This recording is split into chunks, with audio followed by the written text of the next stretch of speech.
Ngayong araw mga mare, napakaaga nga namin gumising nito. Dahil sobrang excited na nga kami mga mare, ito pala yung araw na pamamanika namin. Bali ito kasing si Judel na sumunod nga sa akin mga mare, nagpaplano na nga silang magpakasal. Kaya naman nga eto nga for the prepare na nga kami. Syempre naman nga for the support na nga kami dito ni ate, excited na nga kami. Parang kailan nga lang mga mare, napakabilis talaga ng panahon. Dati nga ay naglalaro lang kami ng kung ano ng mga kabataan namin at kung paminsan pa nga ay nag-aaway-away. Pero ngayon mga mare, eto nga't bubuo na nga ng kanya-kanyang pamilya. Bali 5 nga kami magkakapatid mga mare at 3 nga sa aming mga babae ang may mga asawa na. Bali itong 2 lalaki na nga lang ang single mga mare at sila nga din yung mga bunso. Eto nga si ate ang nagluto na syempre naman dahil nga napakasarap magluto nitong aming chef. At ako naman nga mga mare ay for the support na nga tagahiwa ng mga ingredients. Maagang maaga pa nga lang yan pupunta ng palengke itong si Jodel, kaya naman nga ginising niya nga din kami para nga magluto na. Buti na nga lang mga mare, napakahimbi nga ng tulog ng 2 bulilit, kaya naman nga ayan nga't nakabelong nga kami sa kusina. Eto nga si mama tsaka si papa ay nag-assist na nga din sa amin dyan mga mare para nga mapabilis na nga din kami. Bali ang target kasing oras mga mare ay bago mag-lunch nga ay nandun na nga kami sa bahay nila April.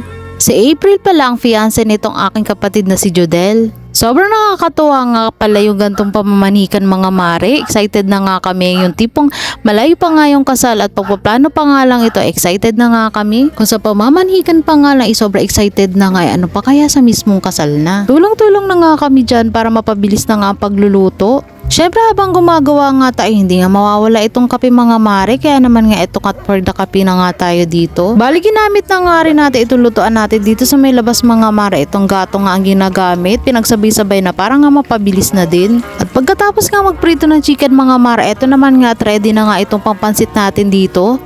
At pagkatapos nga ng lahat-lahat na maluto na, ito na nga mga mare, gumora na nga kami dito kila April.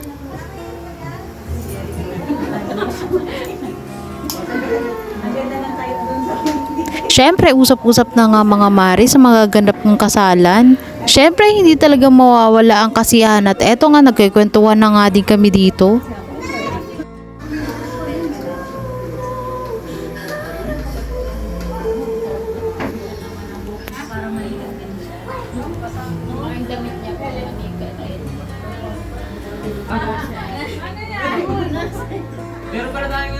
Intermission number.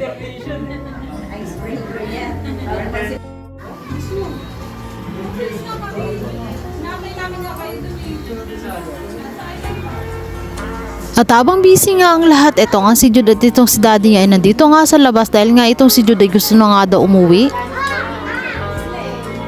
At nag-usap-usap na nga ang mga magulang dito mga mare, pinag-usapan na nga nila itong mangyayaring kasalan. Katapos nga ng usap-usap na yun mga mare, ang pinakahintay nga na lahat, eto na nga for the kain na nga itong mga people dito. Siyempre ako mga mare, for the kain na nga at napakasarap din naman talaga nitong mga hinanda nila April. Sobrang nagpapasalamat nga kami sa pag-welcome nga nila sa amin dito sa kanilang tahanan. O kayo na nanonood dyan, tara mga mare, kumain na tayo dito. Lahat nga ng nakahain ay talaga namang nakakatakam at nakaka-excite kainin, kaya tara na, kumain na tayo dito. Dahil kumakain na nga ang lahat, syempre itong si Jude ay hindi din naman pahuli at eto nga't for the dede na nga din.